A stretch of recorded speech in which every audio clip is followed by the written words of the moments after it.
अस्सलाम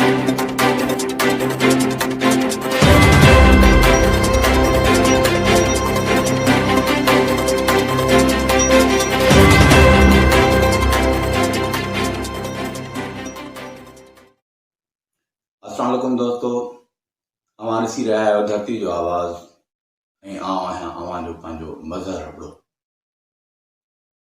दोस्तों, अॼु असां पंहिंजे प्रोग्राम में जिनसी दरिंदगी ते ॻाल्हाईंदासूं।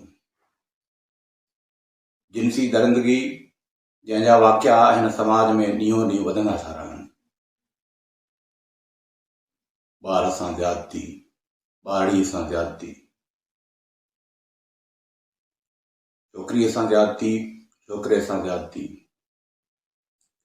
पाड़ेसरीअ खां उस्ताद ताईं ऐं उस्ताद खां खून जे रिश्तनि ताईं जी ज़्यादती, ज़िंदा इंसाननि सां ज़्यादती, लाशुनि सां ज़्यादती ऐं जानवरनि सां ज़्यादती, 4 सालनि जी मासूम ॿारड़ीअ सां ज़्यादती, 24 सालनि जी नारी सां ज़्यादती, 54 साल जी पोड़ीअ सां ज़्यादती,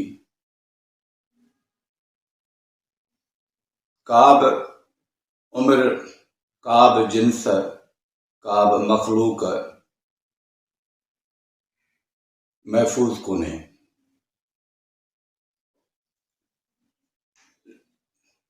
सम्झ में नथो अचे त हिननि वाक़िअनि खे ज़ाहिर कजे या लिकाइजे।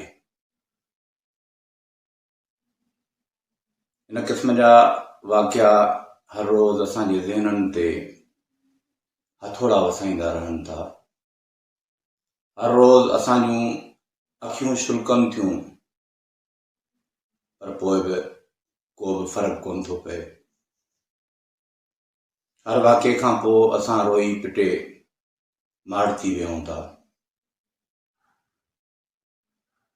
ऐं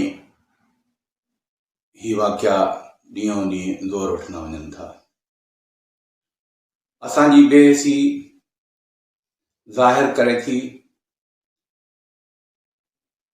त उहो ॾींहुं वेझो आहे जॾहिं वालदेन पंहिंजे ॿारनि खे ॼमंदे ई मारे छॾींदा। इहो सोचे त हिन ॿार खे हिन समाज में साह खणण जी क़ीमत दरिंदगी जो शिकार थी अदा करणी पवंदी। दोस्तों, आख़िर केसी ताईं असां हिन क़िस्म जे वाक़िअनि ते रवायती शोर खां कम वठी माठ थी वेंदासीं। रवायती शोर सां कुझु बि कोन थियणो आहे। ज़ैनब जे केस बैदि पूरे मुल्क में जेको शोर थियो, छा उन खां पोइ हिननि वाक़िअनि में घटिताई आई? असांखे सोचणो इहो आहे त हिन दरिंदगी जा सबब कहिड़ा आहिनि। ही जेको ॾींहों ॾींहुं जिनसी हिजान वधंदो रहे थो, हुन जा कारण कहिड़ा आहिनि? मुंहिंजी ज़ाती राय मूजिबि हुन जो हिकिड़ो सबबु ही मोबाइल ऐं इंटरनेट जी दुनिया पिण आहे। मोबाइल फोन ऐं इंटरनेट जेका हर माण्हूअ जे वस में हुजे थी ऐं सिर्फ़ु हिकिड़ी किलिक जे दूरीअ ते हू फ़ाहिश फिल्मुनि ऐं फ़ाहिश वेबसाइटुनि सां गॾिजी वञे थो, जंहिं बैदि उन में ही जेको जिनसी हिजान पैदा थिए थो। जिनसी एहसास इंसानी वजूद जो हिस्सो हुजनि था ऐं इहा का बुरी ॻाल्हि बि कोन्हे, पर जॾहिं उहे हद खां वधी वञनि था त उहे जिनसी दरिंदगी चवाइनि था। हिन जो मिसाल उन गैस सिलेंडर सां ॾेई सघिजे थो जंहिंमें ज़रूरत मुताबिक़ गैस हुजण जे बावजूदि असां उनखे कंप्रेस कंदा रहूं ऐं मथां उन जे हेठां बाहि बि लॻाए छॾियूं। मोबाइल ऐं इंटरनेट खां पोइ जेका रहियल कसर आहे उहा असांजे नेशनल मीडिया बि पूरी करे छॾी आहे। जेके मॉर्निंग शोज़ वग़ैरह या जेके ड्रामास में जेको डांसूं ऐं कल्चर ॾेखारियो वञे पियो, हिन सां बि हिजान में इज़ाफ़ो थिए पियो। हाणे हिते एतिराज़ इहो वारियो वेंदो त इहो सभु कुझु ओलह में बि थींदो आहे। त मुंहिंजा साईं, ओलह जो समाज ऐं असांजे समाज में ज़मीन आसमान जो फ़र्क़ु आहे।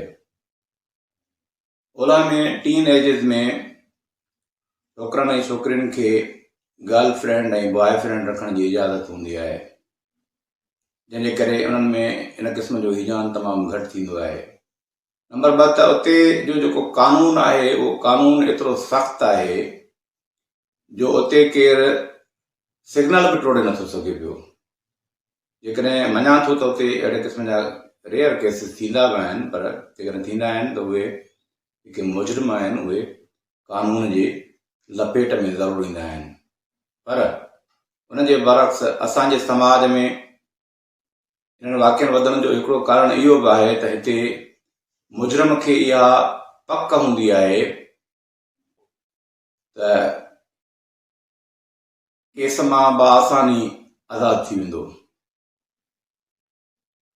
इहे ई सबब आहिनि जो असांजे समाज ॾींहों ॾींहुं बिगाड़ तरफ़ वधी रहियो आहे। हिकिड़ो ॿियो अहम सबब इहो बि आहे त असांजा जेके क़द्र आहिनि, पुराणा क़ीमती क़द्र, असां उन्हनि खां काफ़ी दूर हलिया विया आहियूं। ॿियनि जा ॿार मुंहिंजा ॿार न आहिनि, तंहिं करे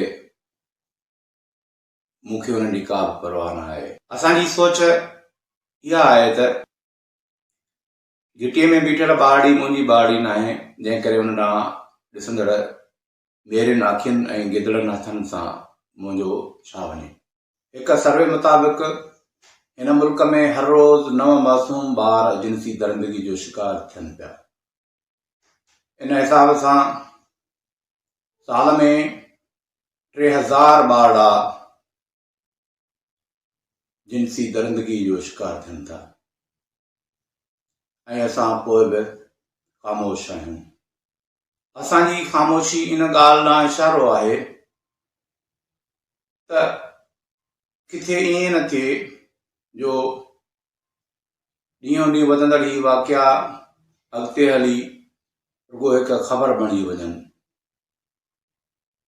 बिल्कुलु ईअं जीअं कुझु वक़्तु अॻु दहशतगर्द हमलनि में मारजंदड़ इंसाननि जूं अलमनाक ख़बरूं शुरू में त असां ते असरु छॾींदियूं हुयूं, पर बाद में 10-15 माण्हुनि जूं हयातियूं खसींदड़ वाक़िआ असां लाइ सिर्फ़ु हिकु ख़बर बणिजी चुका हुआ। असांखे पंहिंजो समाज बचाइण लाइ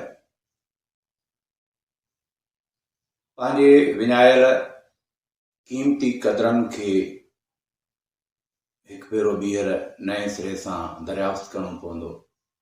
असां मां हर फ़र्द खे क़ौम जे बचनि खे पंहिंजो बचो सम्झी उन्हनि खे जिनसी बगड़नि खां बचाइणो पवंदो।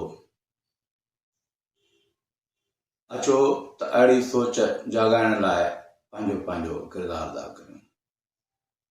इन सां गॾु इजाज़त। हक़ मौजूद, सिंध मौजूद।